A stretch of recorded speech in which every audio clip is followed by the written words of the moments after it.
할렐루야. 오늘 거룩한 주일 예배 자리에 나오신 여러분들을 주님의 이름으로 환영하고 축복합니다. 지난주에 이어서 우리는 두 번째로 온라인 예배를 하나님께 올려드리고 있습니다. 지난주에 여러분 온라인 예배 어떠셨습니까?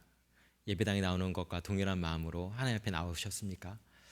오늘도 우리는 각자의 삶의 자리에서 하나님께 예배 드리실 텐데요, 신령과 진정으로 아버지께 나아갈 수 있는 저와 여러분이 되시기를 바랍니다. 이 시간 우리의 마음과 뜻과 정성을 모두어서 삼위일체 하나님께 예배 드리시겠습니다. 그러므로 형제들아, 우리가 예수의 피를 힘입어 성소에 들어갈 담력을 얻었나니 그 길은 우리를 위하여 휘장 가운데로 열어놓으신 새로운 살 길이요, 휘장은 곧 그의 육체니라. 우리가 마음의 뿌림을 받아 악한 양심으로부터 벗어나고 몸은 맑은 물로 씻음을 받았으니 참 마음과 온전한 믿음으로 하나님께 나아가자. 아멘. 창조주 하나님, 사순절 5번째 주일에 주님께 예배하게 하시니 감사합니다. 온 세상 만물들이 봄비를 기다리듯이 저희들도 하나님께서 허락해 주실 은혜의 단비를 사모하고 있습니다. 예수님의 고난을 묵상하며 그 발자취를 따를 때 우리의 심령이 다시 한번 구원의 은혜를 깨닫게 하여 주시옵소서. 오늘도 주의 종을 통하여 들려주시는 말씀을 통해 십자가의 사랑을 마음에 깊이 새기게 하여 주시옵소서. 각자의 처소에서 온라인으로 하나님의 은혜를 사모하며 예배를 드리는 주님의 모든 백성들에게 한량없는 은혜가 넘쳐나게 하여 주시옵소서. 우리가 드리는 예물과 기도와 헌신을 받으시고 홀로 영광 받아주실 줄 믿사오며 예수 그리스도의 이름으로 기도드립니다. 아멘. 다 함께 사도신경으로 우리의 신앙을 하나님께 고백하시겠습니다. 전능하사 천지를 만드신 하나님 아버지를 내가 믿사오며 그 외아들 우리 주 예수 그리스도를 믿사오니 이는 성령으로 잉태하사 동정녀 마리아에게 나시고 본디오 빌라도에게 고난을 받으사 십자가에 못 박혀 죽으시고 장사한 지 사흘 만에 죽은 자 가운데서 다시 살아나시며 하늘에 오르사 전능하신 하나님 우편에 앉아 계시다가 저리로서 산자와 죽은 자를 심판하러 오시리라. 성령을 믿사오며 거룩한 공예와 성도가 서로 교통하는 것과 죄를 사여 주시는 것과 몸이 다시 사는 것과 영원히 사는 것을 믿사옵나이다. 아멘. 할렐루야. 이 시간 우리 다 함께 하나님께 찬양 올려드리는 시간입니다.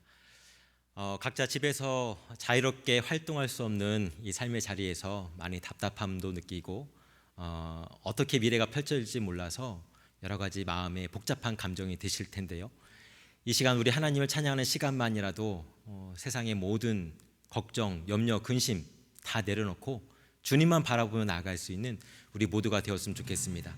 우리는 지금 코비드19라고 하는 바이러스와 싸우고 있습니다. 바이러스가 아무리 힘을 얻고 득세하고 세상을 지배하는 듯 보인다 할지라도 이 전쟁은 하나님께 속해 있는 것인 줄 믿습니다. 바이러스 역시 하나님께서 만드신 피조물입니다. 그렇기에 바이러스가 하나님을 이길 수가 없습니다. 이 전쟁이 하나님께서 반드시 승리로 이끌어 주실 줄 믿으며 고백하며 우리 찬양께 부르면서 하나님께 나아갈 수 있길 바랍니다. 세상의 유혹 시험이 내게 몰려올 때에 나의 힘으론 그것들 모두 이길 수 없네. 거대한 폭풍 가운데 위축된 나의 영혼 어찌할 바를 몰라 헤매이고 있을 때 주를 찬양, 손을 들고 찬양. 전쟁은 나에게 속한 것 아니니 주를 찬양, 손을 들고 찬양. 전쟁은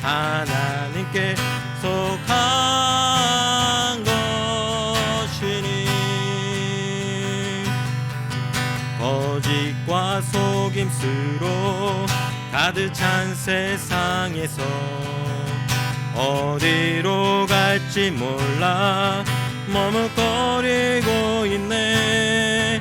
공중의 권세 잡은 자 지금도 우리들을 실패와 절망으로 넘어뜨리려 하네. 주위를 둘러보면 아무도 없는 듯 믿음의 눈을 들면 보이는 분 계시네. 지금도 내 안에서 역사하고 계시네. 사망과 어둠의 권세 물리치신 예수님, 주를 찬양, 주를 찬양, 손을 들고 찬양. 전쟁은 나에게 속한 것 아니니 주를 찬양, 손을 들고 찬양. 전쟁은 하나님께 속한 것이니 주를 찬양, 주를 찬양, 손을 들고 찬양. 전쟁은 나에게 속한 것 아니니 주를 찬양, 손을 들고 찬양. 전쟁은 하나님께 속한 것이니 우리 다 함께 손을 들고 찬양할까요? 주를 찬양, 주를 찬양, 손을 들고 찬양. 전쟁은 나에게 속한 것 아니니 주를 찬양, 손을 들고 찬양. 전쟁은 하나님께 속한 것이니. 아멘. 우리 전쟁은 하나님께 속해 있습니다. 하나님께서 반드시 승리를 이끌어 주실 것을 기대하고 우리 소망하면서 함께 믿음 안에 승리할 수 있기를 간절히 바랍니다. 우리 시간 함께 찬양 부르실 때 우리 예배드린 이 가운데 하나님께서 우리 가운데 찾아와 주시고 우리의 영혼을 만져주시기를 간절히 소망하면서 우리 찬양 함께 부르시겠습니다. 하늘의 문을 여소서, 하늘의 문을 여소서, 이곳을 주목하소서. 주를 향한 노래가 꺼지지 않으니 하늘을 열고 보소서. 이곳에 임재하소서, 이곳에 임재하소서. 주님을 기다립니다.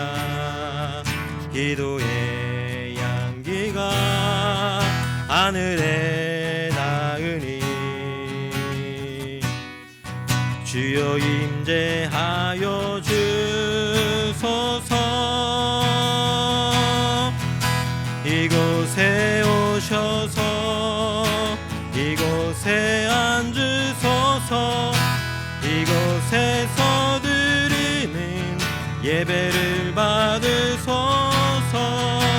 주님의 이름이, 주님의 이름만이, 오직 주의 이름만 이곳에 있습니다. 하늘의 문을 여소서, 하늘의 문을 여소서. 이곳을 주목하소서. 주를 향한 노래가 꺼지지 않으니 하늘을 열고 보소서. 이곳에 임재하소서. 주님을 기다리 기도의 향기가 하늘에 닿으니 주여 임재하여 주소서. 이곳에 오셔서 이곳에 앉으소서. 이곳에서 드리는 예배를 받으소서. 주님의 이름만이 오직 주의 이름만 이곳에 있습니다. 이곳에 오셔서 이곳에 앉으소서. 이곳에서 드리는 예배를 받으소서. 주님의 이름만이 오직 주의 이름만 이곳에 있습니다. 이곳에 오셔서 이곳에 앉으소서.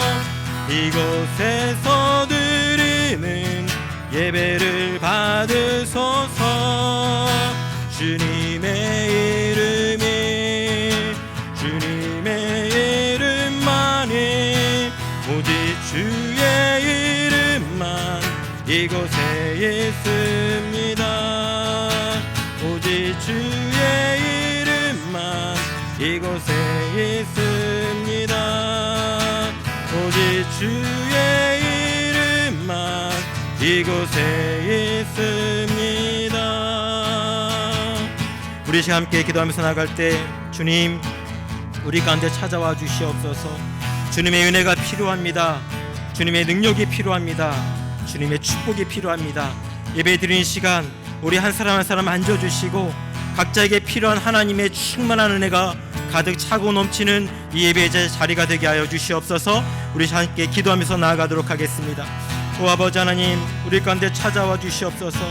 우리 가운데 우리 각 사람을 만나 주시옵소서. 하나님의 은혜가 필요합니다. 하나님의 터치가 필요하고 아버지의 만나 주심이 필요합니다. 아버지 주 앞에 예배 드리는 시간 우리의 마음을 두렵게 하는, 염려케 하는, 걱정케 하는 모든 세상 근심 걱정 다 내려놓게 하시고 주 앞에 신령과 진정으로 온전히 올바로 설 수 있는 우리 모두가 되게 하여 주시옵소서. 이 가운데 함께 하여 주시옵소서. 우리 시간 화면에 나오는 자막을 보면서 다 함께 한 마음으로 공동 기도를 하나님께 올려드리시겠습니다. 거룩하신 하나님, 지난 한 주간도 우리와 함께 해주시고 때마다 필요한 은혜를 베풀어 주심에 감사드립니다. 주님은 우리에게 나만을 위해서 사는 것이 인생의 정답이 아니오, 우리 주위의 이웃들, 특별히 가난하고 병들고 소외된 자들에게 사랑을 베푸는 삶이 참된 인생임을 알려주셨습니다.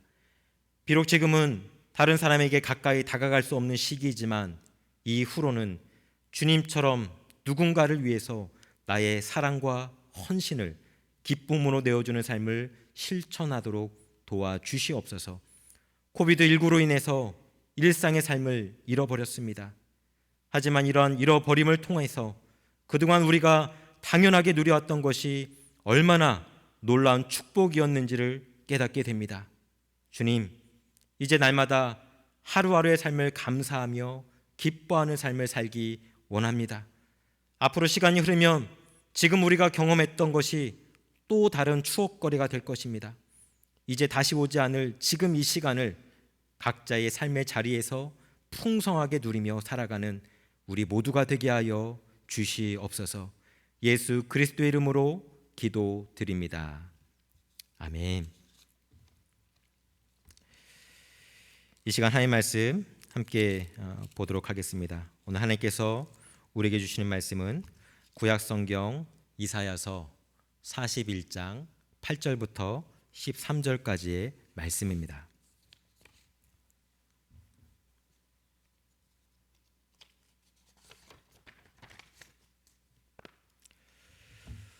구약성경 이사야서 41장 8절부터 13절까지의 말씀 우리 한 목소리로 함께 읽도록 하겠습니다.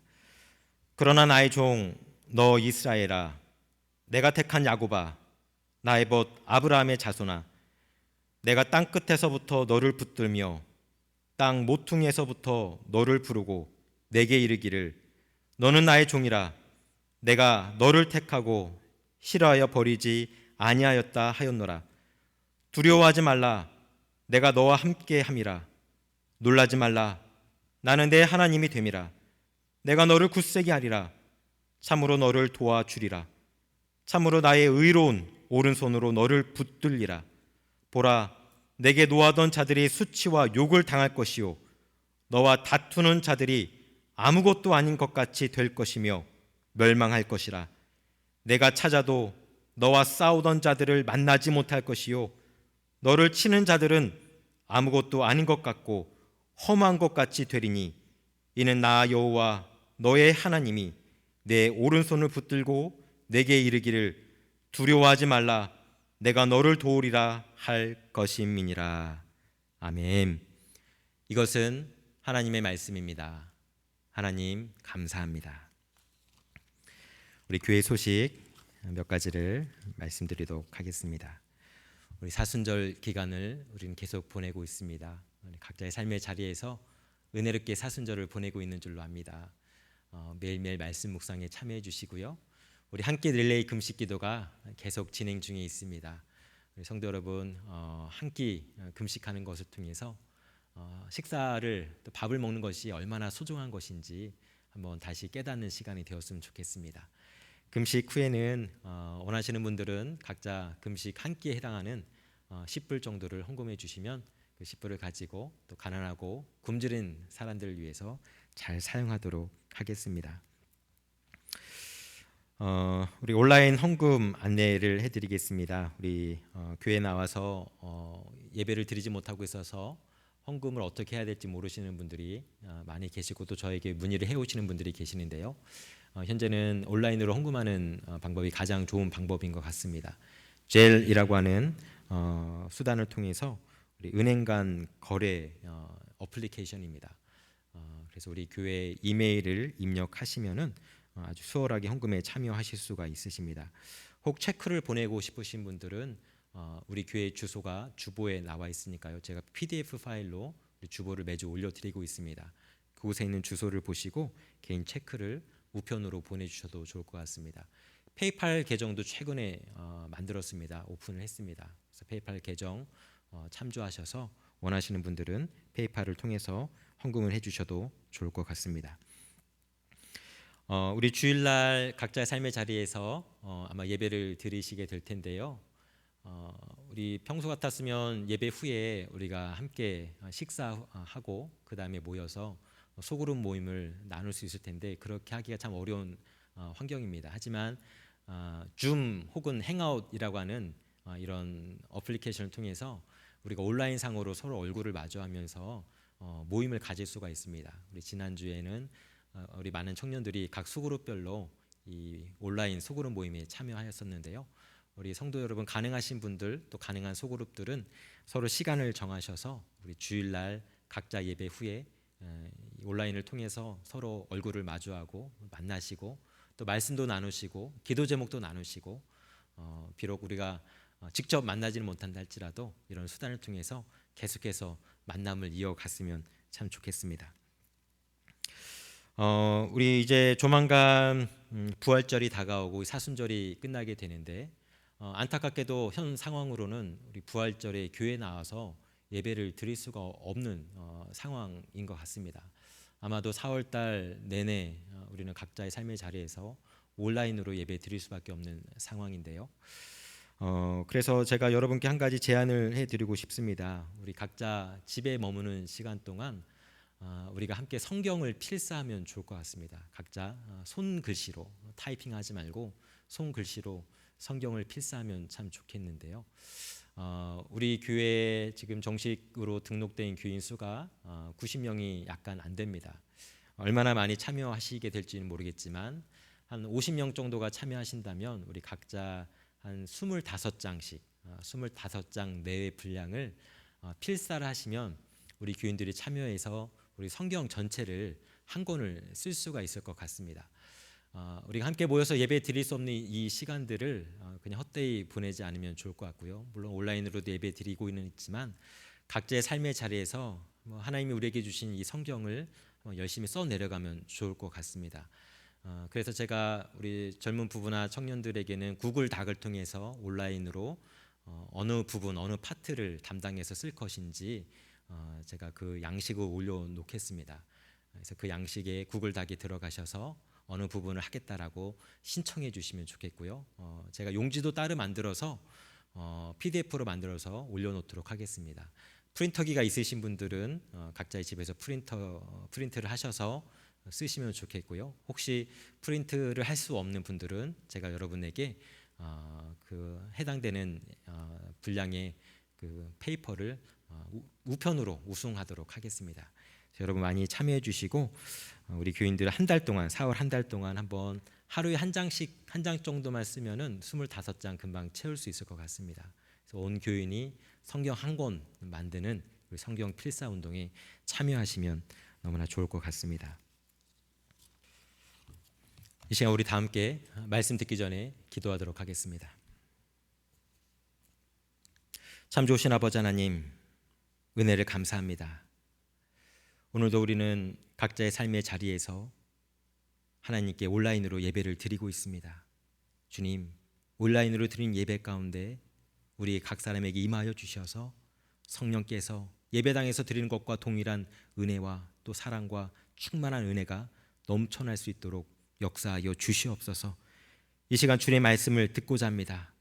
주님, 이 말씀이 우리의 혼과 영과 관절과 및 골수를 찔러 쪼개는 능력 있는 말씀이 되게 하시고, 지금 눈앞이 한 치 앞도 보이지 않는 이 현실 속에서 오직 하나님이 주시는 소망과 은혜만 바라보며 이 거친 시기를 이겨나갈 수 있는 우리 모두가 되게 하여 주시옵소서.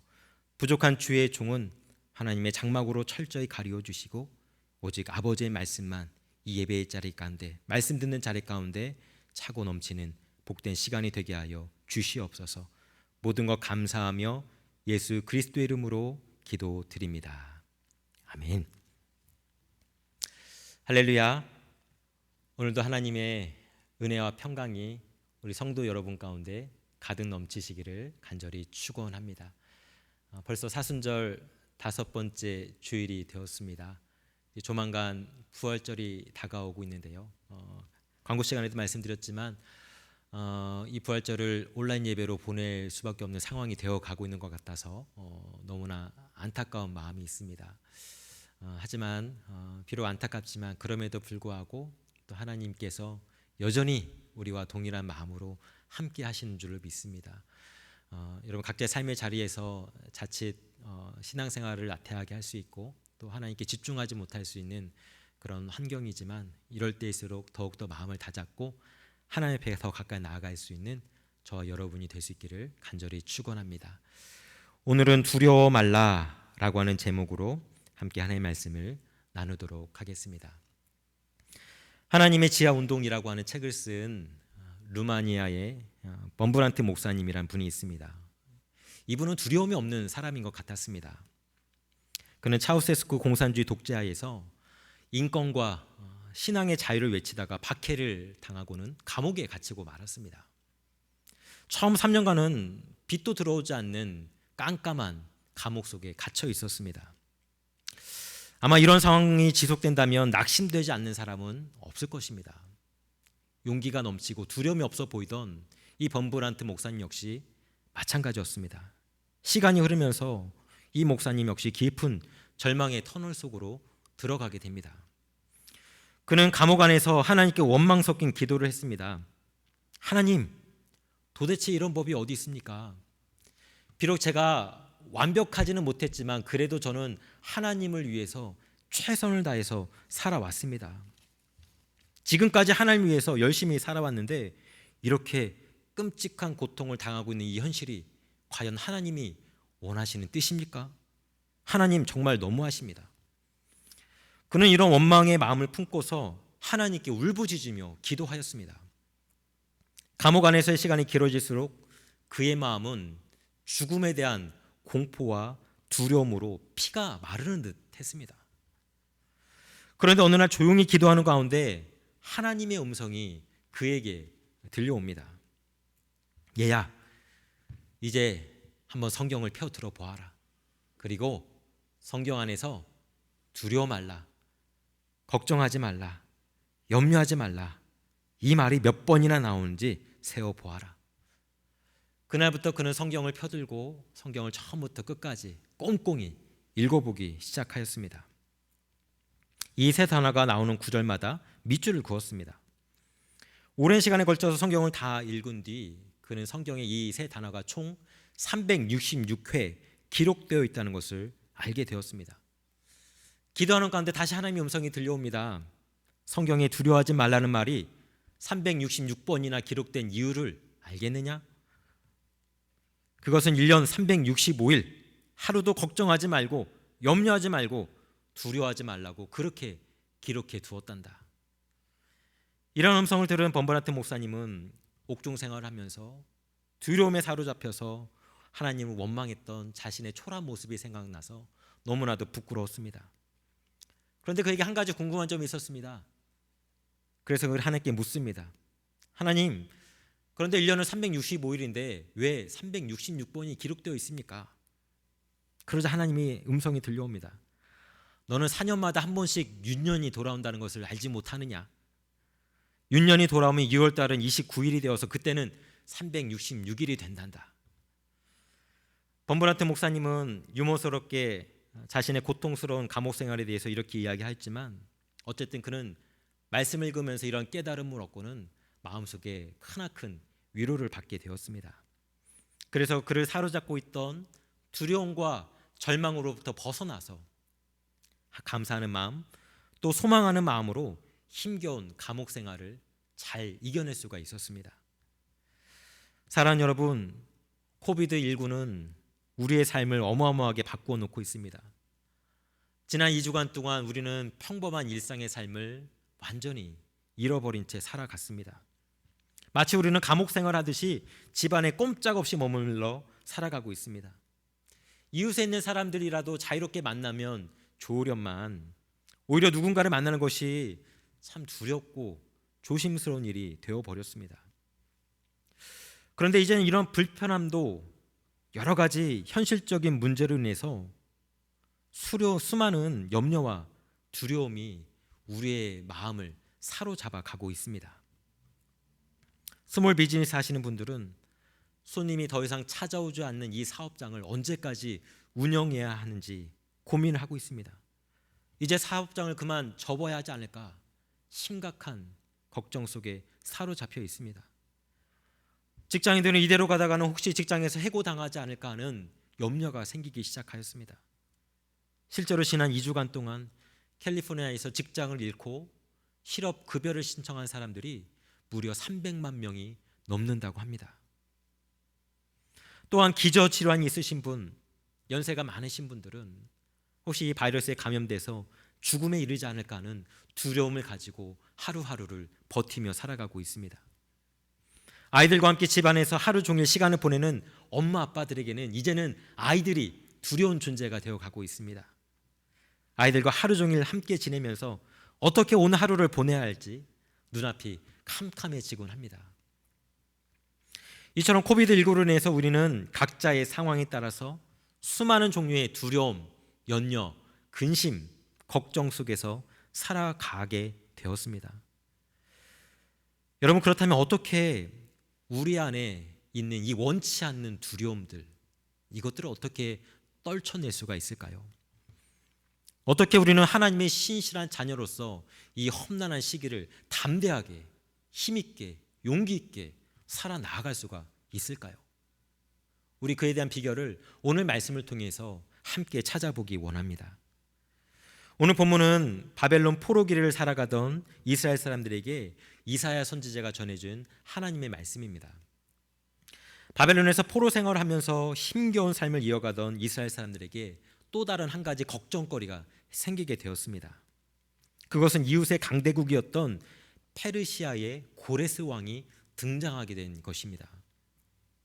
고레스는 강력한 군사력을 앞세워서 점점 약해져 가던 바벨론 제국을 공격했고 결국에는 이 나라를 정복하였습니다. 지금 이스라엘 사람들은 바벨론에 의해서 멸망당한 뒤 포로로 끌려가서 바벨론 땅에서 살아가고 있습니다. 그런데 이제는 페르시아가 등장해서 바벨론을 멸망시킨 것이지요. 앞으로 엄청난 고난이 다가올 것이라는 두려움이 이스라엘 사람들의 마음을 사로잡았습니다. 이런 때 이사야 선지자는 이 두려움에 맞서서 어떻게 반응해야 하는지 그들에게 말씀을 전해주고 있습니다. 무엇보다도 그는 이 위기일 때일수록 그들이 믿고 그들이 따르는 하나님이 어떤 분이신지 그분을 올바로 알고 그 하나님을 붙들어야 한다고 주장을 하고 있습니다. 우리 8절과 9절의 말씀을 다 같이 한 목소리로 읽어보겠습니다. 그러나 나의 종 너 이스라엘아, 내가 택한 야곱아, 나의 벗 아브라함의 자손아, 내가 땅 끝에서부터 너를 붙들며 땅 모퉁이에서부터 너를 부르고 내게 이르기를 너는 나의 종이라, 내가 너를 택하고 싫어하여 버리지 아니하였다 하였노라. 지금 이스라엘 사람들은 이사야를 통해서 참으로 놀라운 하나님의 음성을 듣고 있습니다. 먼저 하나님이 이스라엘을 나의 종, 나의 택한 야곱, 나의 벗 아브라함의 자손이라고 부르고 있습니다. 사실 지금 이스라엘 사람들의 자존감은 땅바닥에 완전히 떨어져 있는 상태입니다. 포로로 끌려오기 이전에 이스라엘은 하나님을 아버지로 믿고 따르는 한 결코 무너지지 않고 멸망당하지 않을 것이라고 굳게 믿고 있었습니다. 하지만 현실은 달랐지요. 그들은 이방신 마르둑을 섬기는 바벨론 사람들에 의해서 철저히 파괴되고 말았습니다. 그런데 바벨론에 의해서 멸망당하고 포로로 끌려가는 동안 하나님은 그 어디에도 보이지 않았습니다. 그래서 이스라엘 사람들은 하나님이 자신들을 미워해서 버렸다라고 생각했고 더 이상 하나님이 자신들을 보살펴주지 않으실 거라고 여기고 있었습니다. 그런데 이사야는 이스라엘 사람들이 가지고 있던 생각과는 전혀 다른 이야기를 하고 있는 것입니다. 하나님은 그들을 버리지 않았다는 것입니다. 그들을 미워하지도 않는다는 것입니다. 오히려 그들은 여전히 하나님의 종이고 하나님의 자녀이며 하나님이 선택한 민족이라고 이야기를 하고 있습니다. 여러분, 그렇다면 왜 하나님은 이스라엘이 바벨론의 포로로 끌려가도록 내버려 두셨던 것일까요? 그것은 하나님께서 이스라엘을 회복하고 다시 정결하게 만들어주기 위한 계획이었습니다. 이스라엘이 바벨론에서 70년간 포로 생활을 해야만 자신들의 잘못을 깨닫고 다시금 하나님께로 돌아올 수 있었기 때문입니다. 그것을 통해서 그들이 다시금 하나님 안에서 참된 하나님 나라 백성답게 살아갈 수가 있었기 때문입니다. 이것은 마치 어미 독수리가 아기 독수리를 대하는 것과 비슷하다라고 할 수 있습니다. 어미 독수리는 아기 독수리가 스스로의 힘으로 날아갈 수 있도록 아기 독수리를 사지로 밀어넣지요. 낭떠러지에서 그냥 땅바닥으로 내동댕이 칩니다. 아기 독수리는 땅바닥으로 수직 낙하하면서 스스로의 날개를 퍼덕거릴 수밖에 없습니다. 물론 한 번에 성공하기는 어렵습니다. 그래서 어미 독수리는 아기 새가 땅바닥에 떨어지기 직전 그를 낚아채서 다시금 하늘로 올라가지요. 또 다시 아기 새를 떨어뜨립니다. 이와 같은 과정을 반복하는 것을 통해서 아기 새는 드디어 스스로 하늘을 날 수 있는 법을 터득하고 자유롭게 하늘을 날아갈 수가 있게 됩니다. 하나님께서 이스라엘에게 고난을 허락하셨던 뜻이 여기에 있습니다. 그 고난을 통해서 그들이 스스로의 힘으로 하나님을 향해서 날아갈 수 있기를 바라셨던 것입니다. 그래서 하나님을 바라보고 하나님을 의지하고 하나님 곁에서 살아가도록 하기 위함이었던 것이지요. 이처럼 하나님은 자신들의 삶에 안주한 채 하나님을 바라보지 못하고 쾌락과 이 세상의 욕망 속에 빠져 살아가는 이스라엘을 깨우기 위해서 바벨론 포로라고 하는 낭떠러지로 밀어넣었던 것입니다. 따라서 이것은 하나님께서 이스라엘을 미워해서가 아닙니다. 단순히 그들을 골탕 먹이기 위해서 고통을 준 것이 아닙니다. 그들이 고난 속에서 성숙할 수 있도록 하고자 했던 하나님의 깊은 배려였던 것이지요. 그래서 이사야 선지자는 10절에서 이렇게 이스라엘 사람들에게 선포하고 있습니다. 같이 한번 읽어봅니다. 두려워하지 말라. 내가 너와 함께 함이라. 놀라지 말라. 나는 내 하나님이 됨이라. 내가 너를 굳세게 하리라. 참으로 너를 도와주리라. 참으로 나의 의로운 오른손으로 너를 붙들리라. 이제 이스라엘 사람들은 아무리 사회 환경이 변화되고 아무리 무시무시한 제국이 등장해도 두려워할 필요가 없습니다. 왜냐하면 온 우주 만물의 창조주이시요 주인이신 하나님 아버지께서 그들을 지키시기 때문입니다. 그래서 실제로 어떤 일이 벌어집니까?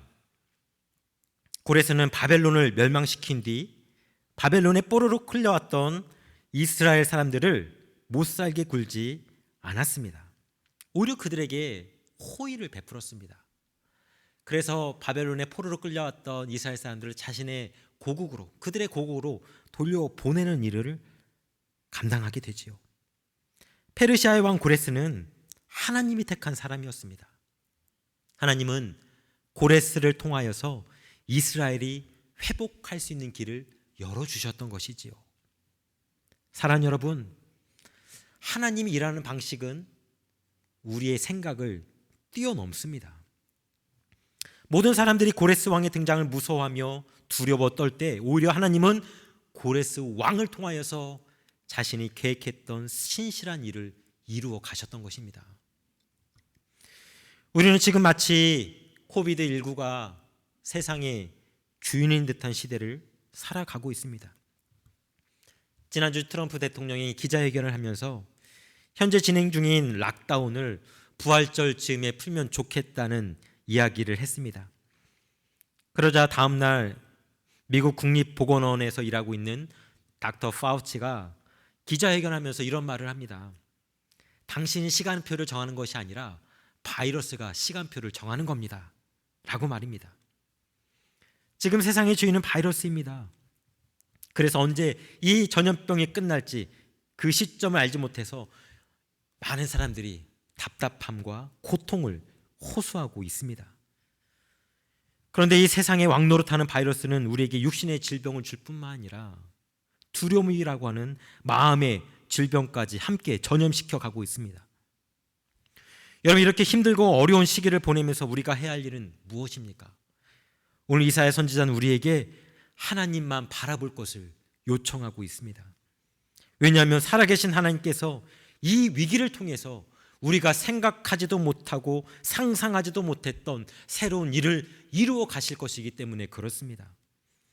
따라서 우리는 바이러스가 우리 마음에 심어주는 두려움에 압도되어서는 안 됩니다. 우리는 바이러스가 우리에게 전해주는 이 두려움을 거부할 수 있어야 됩니다.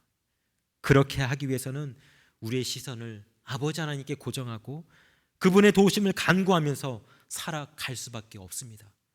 우리가 바이러스가 아닌 하나님이 압도되어서 살아갈 때 우리는 지금 이 어렵고 힘든 시기를 이겨낼 수가 있는 것입니다. 이것은 시편 91편의 저자도 이야기하고 있는 바입니다. 우리 같이 시편 91편 2절부터 4절까지 함께 읽어보겠습니다.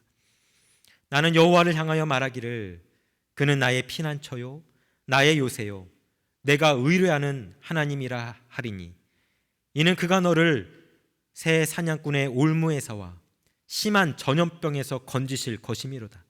그가 너를 그의 깃으로 덮으시리니 내가 그의 날개 아래에 피하리로다. 그의 진실함은 방패와 손방패가 되시나니. 지금 시인은 고난을 경험하고 있습니다. 이곳저곳에서 재앙이 터지고 있습니다. 사냥꾼과 같은 대적들이 자신을 잡으려고 접근하고 있고 전염병도 퍼져나가고 있습니다. 도무지 마음 놓고 쉴 곳을 찾을 수가 없습니다. 이러한 때 시인은 어떻게 하기로 결단을 하고 있습니까? 하나님께 나아가기로 결단합니다. 하나님의 날개 그늘 아래 머물며 하나님의 방패로 이 모든 고난을 이겨내야 하겠다라고 그는 고백하고 있습니다. 왜냐하면 이 모든 것을 통제할 수 있는 힘은 오직 여호와 하나님 한 분께만 있기 때문에 그렇습니다. 이러한 환난의 때 오직 전능자의 그늘 아래 머물러 있는 사람만이 하나님께서 주시는 참된 안식을 누릴 수 있기 때문에 그렇습니다. 그렇게 할 때 그 사람은 어떤 종류의 두려움과 환난 속에서도 넘어지지 않고 거뜬히 이겨낼 수가 있는 것이지요. 주중에 우리 교회 김한주 집사님이 카톡 하나를 저에게 보내주셨습니다. 거기에는 이탈리아의 어느 의사의 이야기가 담겨 있었습니다. 여러분도 잘 알다시피 이탈리아는 지금 심각한 국가 비상 사태 속에 머물러 있습니다. 특히 이탈리아 북부의 롬바르디아 지역은 그야말로 지옥과 같은 상황이 매일매일 연출되고 있습니다. 이 롬바르디아 지역에서 의사로 일하고 있는 율리안 우르바는 38살의 무신론자였습니다. 그는 병원에서 매일매일 끊임없이 쏟아져 들어오는 코비드 환자들을 돌보느라 정신없는 하루하루를 보내고 있었습니다.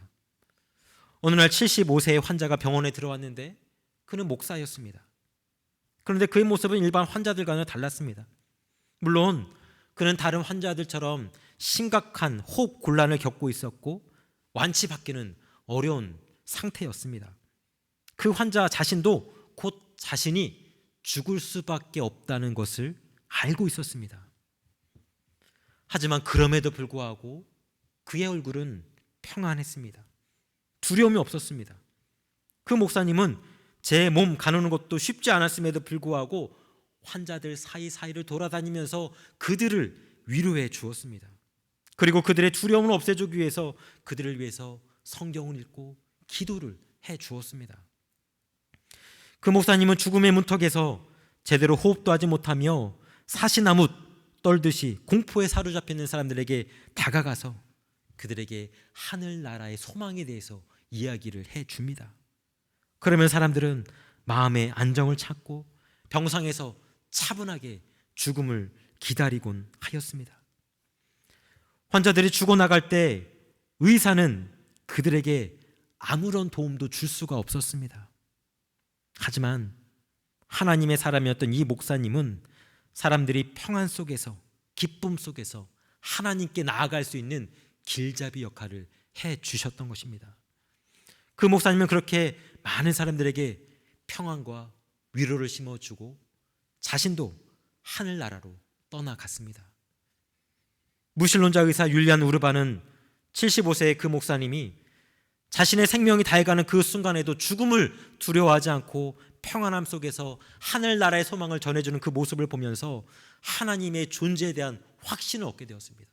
그리고 하나님을 믿게 되었다라고 그는 간증하고 있습니다. 그의 동료 중 2명은 벌써 코로나로 인해서 죽음에 이르렀습니다. 그리고 수많은 동료들이 바이러스에 감염된 상태에 놓여 있습니다. 어쩌면 그 자신 역시 이렇게 환자들을 치료하다가 바이러스에 감염되어서 그의 동료들처럼 때로는 죽음에 이를지도 모릅니다. 하지만 그는 더 이상 바이러스도 죽음도 두렵지 않다라고 고백합니다. 그가 알게 된 하나님, 그가 만나게 된 하나님, 그가 믿게 된 하나님께서 그의 곁에서 그를 지켜주시고 도와주시고 함께 해주신다는 그 믿음이 생겼기 때문입니다. 지금도 그는 죽음의 위협을 무릅쓰고 이탈리아의 어느 한 병원에서 열심히 환자들을 도와주며 치료해주고 있습니다. 그리고 그들에게 하늘나라 소망을 가르쳐주고 있습니다. 사랑하는 여러분, 75세의 그 목사님은 죽음 앞에서 두려워하지 않았습니다. 왜 그랬겠습니까? 그는 자신이 마땅히 가게 될 영혼의 고향 하늘나라가 자신을 기다리고 있음을 알고 있었기 때문입니다. 그 고향에서 사랑하는 하나님 아버지가 자신을 기다리고 있음을 알고 있었기 때문입니다. 하나님 알지 못하는 사람들은 죽음을 두려워할 수밖에 없습니다. 죽음 후에 심판이 있기 때문입니다. 그래서 죽음을 거부하고 죽지 않기 위해서 발버둥 치는 것이지요. 하지만 우리 신앙인들에게 죽음은 결코 두려운 것이 아닙니다. 그것은 인생의 끝이 아니라 하나님 나라에서의 새로운 삶의 시작이기 때문에 그렇습니다. 그렇게 오히려 죽음은 축복이고 영광인 것이지요. 사랑하는 여러분, 이 혼란한 시기에 우리에게 필요한 것은 두려움이 아닙니다. 이 두려움을 이겨내기 위해서 우리는 하나님과의 관계를 다시 한번 새롭게 만들어가는 것이 필요합니다. 나에게 하나님은 어떤 분이신지, 나와 그분과의 관계는 지금 어떠한지, 나는 참된 신앙인인지 우리들의 모습을 돌아보아야만 합니다.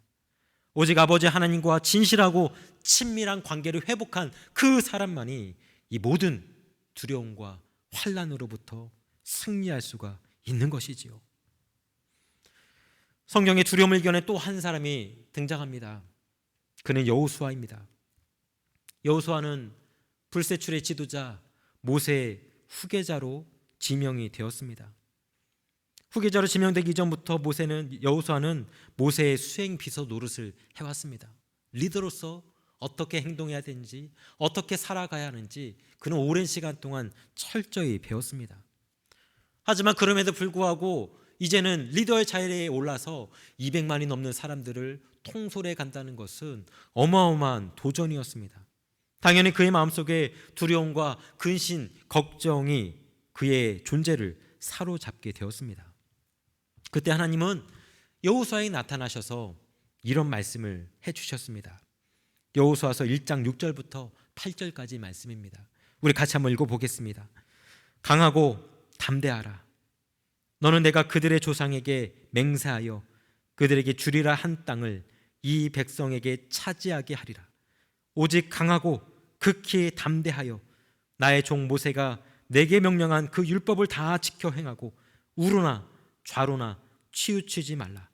그리하면 어디로 가든지 형통하리니 이 율법책을 내 입에서 떠나지 말게 하며 주야로 그것을 묵상하여 그 안에 기록된 대로 다 지켜 행하라. 그리하면 내 길이 평탄하게 될 것이며 내가 형통하리라. 여호수아는 잠시 잊었었습니다. 그는 하나님의 대리인일 뿐이라는 이 사실을 말입니다. 일을 하시는 분은 하나님이시지 여호수아가 아닙니다. 여호수아는 단지 하나님이 하고자 하시는 일을 대신해서 수행하기만 하면 될 뿐입니다. 그렇기 때문에 지금 여호수아가 해야 할 일은 두려워하는 것, 염려하는 것이 아니었습니다. 하나님이 누구인지, 하나님이 어떤 분인지 알아가는 것, 그게 더 급한 과제였던 것이지요. 그래서 하나님은 여호수아가 하나님을 더 깊이 알아가도록 하기 위해서 말씀을 읽고 말씀을 묵상하고 말씀을 실천하기를 바랬던 것입니다. 그 말씀을 통해서 하나님을 더 깊이 알아가고 하나님 아버지에 대한 깊은 믿음을 가질 수 있었기 때문입니다. 그래서 하나님은 여호수아가 지금 해야 할 일은 두려움에 벌벌 떠는 것이 아니라 율법책을 내 입에서 떠나지 말게 하고 주야로 그것을 묵상하고 지켜 행하는 것이라고 말씀하고 있습니다. 그러면 모든 것이 형통하게 될 것이라고 그렇게 이야기하고 있습니다. 사랑하는 여러분, 혼란한 시기, 어지러운 시기, 도대체 포로 생활과 같은 이 시기를 어떻게 이겨낼 수 있을지 몰라서 방황하고 있는 이 시기에 우리가 해야 할 일은 무엇일까요? 그냥 방바닥에 널브러져서 될 대로 되라는 식으로 자포자기 해야 할까요? 아니면 혹시 내가 코로나 바이러스에 걸리지 않을까, 그로 인해서 죽지 않을까 두려워하고 염려하면서 하루하루를 보내야 할까요? 하루 종일 집안에 머물면서 스마트폰으로 뉴스를 읽고 유튜브를 보면서 그런 식으로 시간을 때우고만 있어야 할까요? 사랑하는 여러분, 힘들고 어려운 때일수록 이러한 상황 속에 압도되어서는 안 됩니다. 세상이 주는 온갖 이야기들 속에서 그 이야기가 주는 두려움에 사로잡히지 않아야만 합니다. 하나님의 능력에 사로잡히는 사람은 두려움과 염려, 근심, 걱정을 이겨낼 수가 있습니다. 여러분, 그렇기 때문에 힘들고 어려울수록 우리는 더욱더 기도와 말씀에 집중하며 하나님 앞에 나아가는 것이 중요합니다. 그렇게 우리가 하나님 앞에 설 때 하나님은 전능자의 그늘로 우리를 품어주실 것이고 우리를 보호해 주실 것입니다. 그렇게 하나님께 더 가까이 나아가는 사람만이 두려움을 이겨내고 하나님이 주시는 평안과 소망을 경험하게 될 것입니다. 이제 말씀을 마칩니다. 사랑하는 여러분, 두려워하지 마십시오. 염려하지 마십시오. 걱정하지 마십시오. 담대하십시오. 우리 하나님께서 지금 이 순간도 우리와 함께 하시기 때문입니다. 그래서 바울 사도도 우리에게 이렇게 권면하고 있습니다. 항상 기뻐하라. 쉬지 말고 기도하라. 범사에 감사하라. 이것이 그리스도 예수 안에서 너희를 향하신 하나님의 뜻이니라. 우리는 앞으로 어떤 일이 벌어질지 아무도 모릅니다. 언제까지 이 코로나 사태가 이어질지 여전히 알지 못합니다. 언제까지 재택근무를 할지, 언제까지 학교에 안 나가게 될지 모릅니다. 또 언제까지 우리가 이렇게 온라인 예배를 드려야 할지 모릅니다. 하지만 분명한 사실 하나가 있습니다. 하나님은 여전히 살아계시고 그 살아계신 하나님이 우리와 함께 하신다는 이 사실입니다. 하나님께서 우리를 지켜주신다는 사실입니다. 그렇게 우리는 두려워할 필요가 없습니다. 다만 지금 나와 함께 하시는 하나님, 그분을 기억하면서 기뻐하고 기도하며 감사하는 삶을 살아가면 될 뿐입니다. 그것이 하나님께서 우리에게 원하시는 모습인 것이죠. 사랑하는 여러분, 고난을 통해서 이스라엘을 치유하고 회복시키셨듯이 우리 하나님께서 반드시 우리와 이 사회를 치유하고 회복해 나가실 줄로 믿습니다. 오직 그 하나님만 믿고 신뢰하면서 그분만 바라보며 하나님이 주시는 참된 승리를 경험하는 저와 여러분이 되시기를 주님의 이름으로 간절히 축원합니다. 우리 함께 기도하시겠습니다. 사랑의 주님, 코비드19로 인해서 우리의 일상의 삶이 무너졌습니다. 이 어두움의 시간이 얼마나 지속될 것인지 우리는 알지 못합니다. 그래서 때로는 원치 않는 두려움이 우리의 마음이 엄습합니다. 주님, 하지만 우리에게는 그 두려움을 쫓아낼 힘이 없습니다. 주여, 연약한 우리를 긍휼히 여겨 주시옵소서. 두려움이 찾아올 때마다 그 두려움보다 크고 능력이 많으신 아버지 하나님을 바라보기 원합니다. 주님 주시는 힘과 능력으로 이 모든 상황을 이겨내기 원합니다. 주님, 우리와 함께 하시고 주님 주시는 놀라운 평안을 누리게 하여 주시옵소서. 예수 그리스도의 이름으로 기도드립니다. 아멘. 우리 다 함께 찬송가 545장 이 눈에 아무 증거 아닌 비어도 부르면서 하나님께 예물 드리시겠습니다.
우리 시간 다 함께 각자의 자리에서 일어나셔서 드려진 예물을 위해서 기도하고 축도로 예배 마치겠습니다.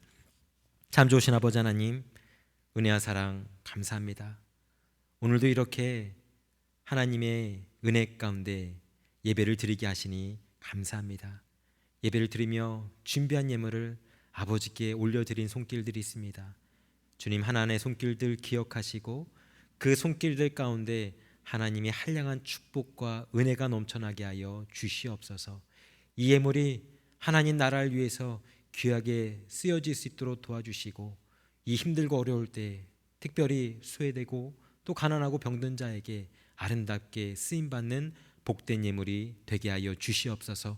미처 예물을 준비하지 못한 손길도 주님께서 기억하여 주시고 동일한 은혜와 사랑으로 그들을 덧입혀 주시옵소서. 이제는 우리 구주 예수 그리스도의 크신 은혜와 아버지 하나님의 무한하신 사랑하심과 성령님의 감화, 감동, 교통, 위로하심이 수많은 두려운 일들과 염려, 근심, 걱정이 쏟아지는 이 세상 속에서 오직 하나님만 바라보며 두려움을 떨쳐내고 담대하게 이 세상을 살아가기로 다짐하며 결단하는 이곳에 머리 숙여 기도하는 주님의 모든 백성들 머리 위에 이제로부터 영원토록 함께 계시기를 간절히 축원하옵나이다. 아멘.